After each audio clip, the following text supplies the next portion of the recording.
Welcome in and thanks for joining us for the latest WHHI Daily News, where we strive to bring you more Lowcountry news more often.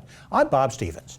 We begin with early voting. It's over for Tuesday's primary. Now you'll have to wait in whatever lines there are going to be at your regular polling places on Tuesday. But at least your ballot should be the right one now. County Council candidate Mike Covert found his name was not on the ballot when he went to vote early on Wednesday. Neither was his opponent's, Tab Tabernick. County Elections Director Marie Smalls says the mistake was isolated to 5 precincts in Bluffton and Hilton Head, and the issue has been fixed, but about 70 people ended up getting the wrong ballots because recent redistricting had not been accounted for in the voting system.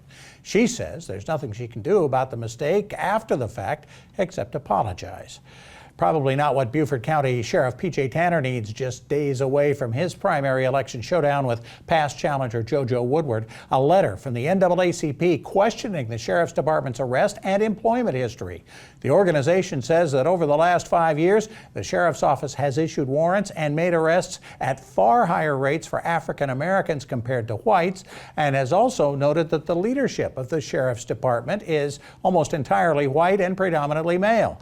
Tanner's office has replied that it has training and analysis systems in place to minimize racial profiling and says it also stands behind its hiring practices. The NAACP says it did not time the letter intentionally this close to the election.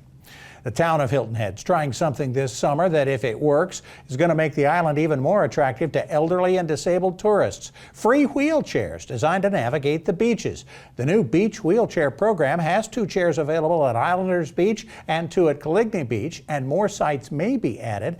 Chair rental is free through the town's website, but a credit card number will be required to reserve a chair to cover any damages that you might make, and you need to make those reservations 2 days in advance. The town will evaluate the results this fall and decide how to change things for next year.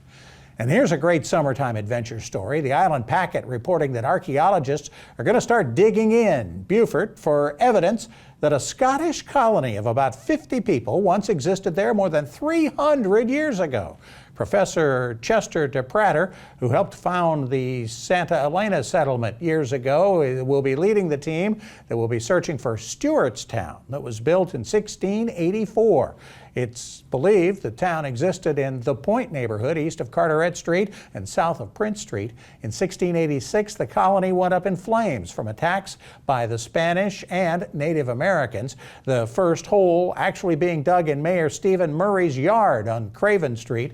Beaufort's Pride of Place program on the town's website raising money to fund the project. And we all know by now that home prices have spiked in the Lowcountry over the last year. If you have not already renewed your homeowner's insurance policy, you're likely in for a little sticker shock as well. While the median sale price this year in South Carolina is up 17%, insurance premiums are up an average of 22% over last year. That's the second highest bump in the country, behind Idaho. Nationally, rates are up only an average of 2%.